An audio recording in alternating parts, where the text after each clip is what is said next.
नमो नारायण, जय महाकाल, जय मां बगलामुखी। सभी मेरे दर्शकों का बहुत बहुत स्वागत है। मैं आशा करता हूं आप सभी लोग स्वस्थ होंगे, आपकी आध्यात्मिक उन्नति आगे बढ़ रही होगी। आज के मेरे वीडियो का टॉपिक है कि साधना करते समय क्यों आते हैं गंदे सपने, संभोग के दृश्य, कलेश और संकेत। यदि आप इस चैनल पर पहली बार आए हैं तो इस वीडियो को पसंद आने पर जरूर लाइक करिएगा, शेयर करिएगा, बेल नोटिफिकेशन को भी दबाइएगा ताकि नेक्स्ट वीडियो का नोटिफिकेशन आपको जरूर मिले। साधना का मार्ग एक अत्यंत गूढ़ और रहस्यमयी प्रक्रिया है जो आत्मा के शुद्धिकरण और परमात्मा से एकत्व की दिशा में अग्रसर होती है।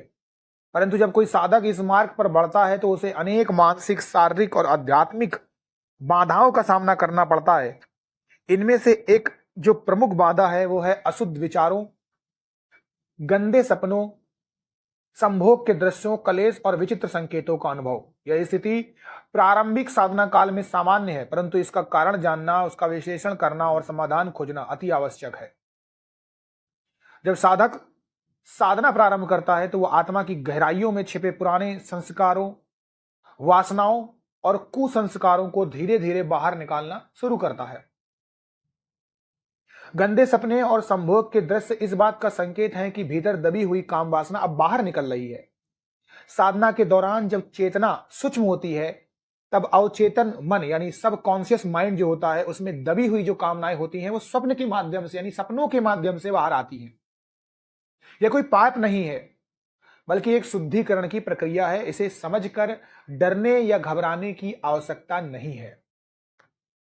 दूसरी बात, काम शक्ति जीवन की सबसे प्रबल ऊर्जा है। यदि इसे सही दिशा में मोड़ दिया जाए तो यह उन्नति का मार्ग बनती है और यदि यह गलत दिशा में जाए तो पतन का कारण भी बन जाती है। साधक जब भी ब्रह्मचर्य का पालन करता है तो उसके भीतर दबे हुए वासना के तत्व अपने आप जगने लगते हैं। यह ऊर्जा सपनों, कल्पनाओं और विचारों के माध्यम से बाहर निकलती है। संभोग के दृश्य, गंदे सपने इसी ऊर्जा के अनियंत्रित रूप होने को दर्शाते हैं। इसके लिए आप क्या उपाय करें? देखिए, प्राणायाम कर सकते हैं। ध्यान के माध्यम से इस ऊर्जा को सहस्त्रार चक्र तक यानी सिर के केंद्र की ओर मोड़ा जा सकता है।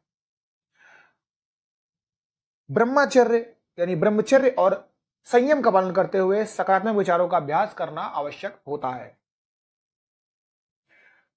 साधना के दौरान जब साधक की कुंडलिनी शक्ति धीरे धीरे जागृत होने लगती है तो यह शक्ति मूलाधार चक्र जो काम वासना से जुड़ी होती है, तब ऐसे लक्षण आते हैं यानी शरीर में उत्तेजना या कंपन, स्वप्न में संभोग के दृश्य या अप्रत्याशित यौन अनुभव, मानसिक कलेश या चिंता, विचित्र संकेत या पूर्वाभास।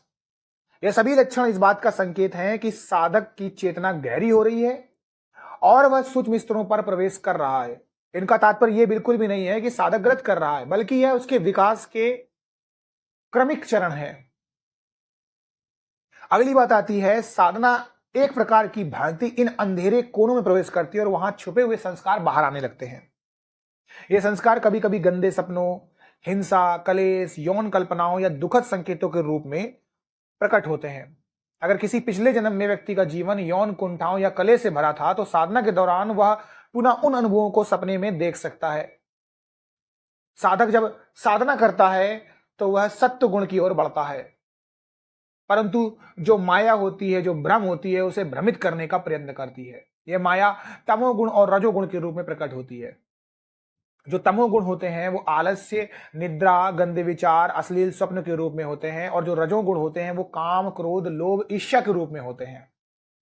इनका प्रभाव भी साधना में बाधा डाल सकता है। जब साधक ध्यान में गहराई तक जाता है तो ये गुण छटपटाते हैं और खुद को सपनों के माध्यम से अभिव्यक्त करते हैं। हर साधक को जीवन में एक या अनेक बार इस तरह की परीक्षा से गुजरना पड़ता है। यह आत्म संयम की परीक्षा होती है और गीता में भी भगवान श्री कृष्ण ने यह कहा है, शरीर, मन और बुद्धि ही आसुरी प्रवृत्तियों के अधिष्ठान है, ये ज्ञान को ढक देते हैं। ठीक है। यदि आप साधना करते समय गंदे सपने, कलेश अनुभव करते हैं तो आप मेरे द्वारा बताए हुए इन उपायों को अपना सकते हैं। जैसे सबसे पहले आप जो सत्संग होते हैं, जो शास्त्र होते हैं, उनका अध्ययन करने की कोशिश करें, जैसे भगवत गीता, उपनिषद, पतंजलि योग सूत्र आदि। उसके बाद ब्रह्मचर्य का पालन करें, यथा संभव ब्रह्मचर्य का पालन करें। भोजन, संगति, दृश्य और जितनी भी चीजें हों उसमें संयम रखें। दूसरी बात है, किसी गुरु के मंत्र का या किसी इष्ट मंत्र का आप जाप करें और सोने से पहले मानसिक जप करें। यह आपके सपनों को जो होते हैं उसको शुद्ध बनाता है, प्यूरिफाई करता है। अगली बात आती है नाड़ी शोधन, प्राणायाम, अनुलोम विलोम, कपालभाति आदि से भी आप अपने मन को शांत कर सकते हैं और ऊर्जा ऊपर की ओर प्रभावित होने लगेगी।